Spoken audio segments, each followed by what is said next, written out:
Gandang buhay!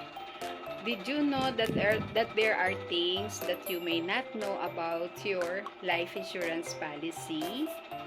Okay, bigyan po natin kayo ng some insight that could help you know about what's inside your policy.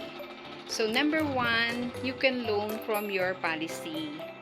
So if your policy is a traditional insurance plans that build up cash value, you can loan from the cash value in case of emergency. But just like any loan, syempre po, meron itong kaakibat na interest.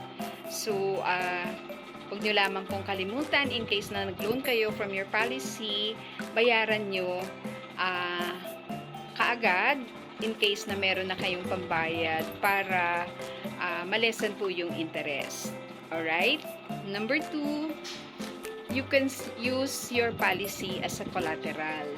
Say for example, you're going to apply for a loan from a bank, your insurance policy can be used as MRI or mortgage redemption insurance. So in case of untimely demise, your loan will be paid off by your policy and not be passed on to your family.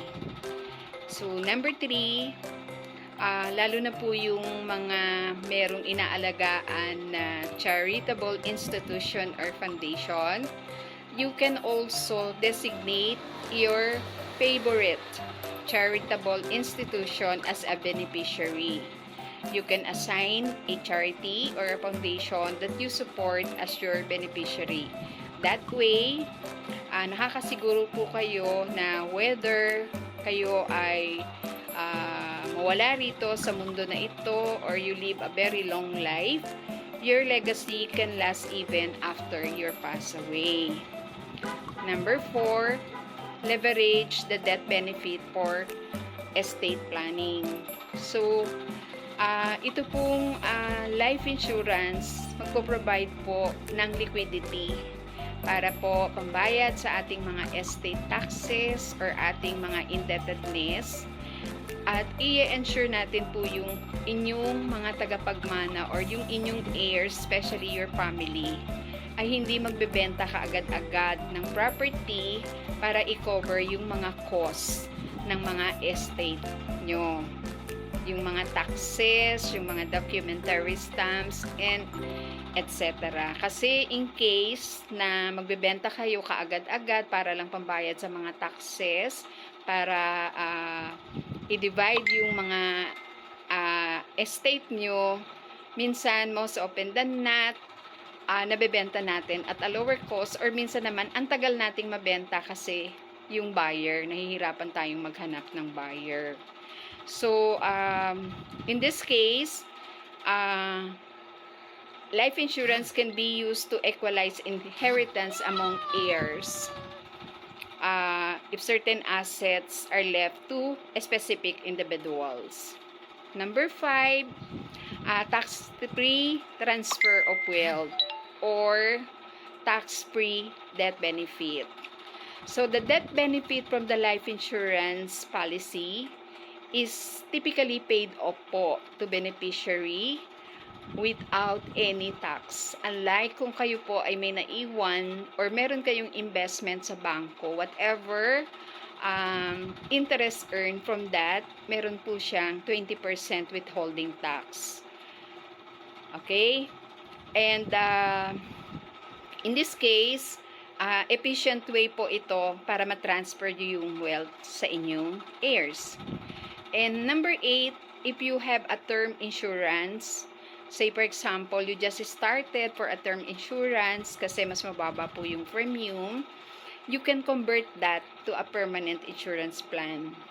Kasi most of the term insurance can be convertible to permanent life insurance. So, tingnan natin kung meron pong option kayo to convert that. And in that case, ang ano naman po nito, advantage when you're going to convert your term insurance to a permanent insurance, you will have not to undergo, di ka na mag-undergo ng medical examinations. So, if your health changes or if you decide you need longer coverage, the best option is to convert your term insurance into a permanent insurance plan. Number 7, meron din po tayo ng mga plans na pwede po natin gamitin yung telemedicine. So, meron po tayong option na ina-allow yung policy holder to consult with doctors online, which can be more convenient and cost effective.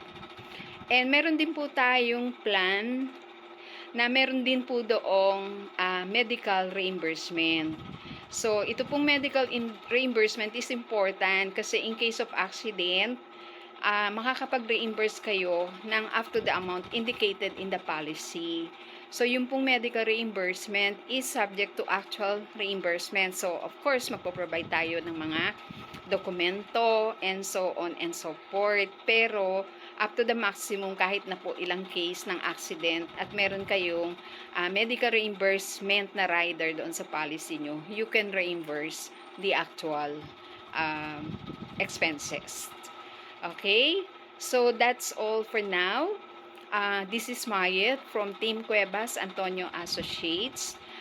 If you want the help of any life planners from AIA Philippines, most particularly from Antonio Associates, we can be of help to you.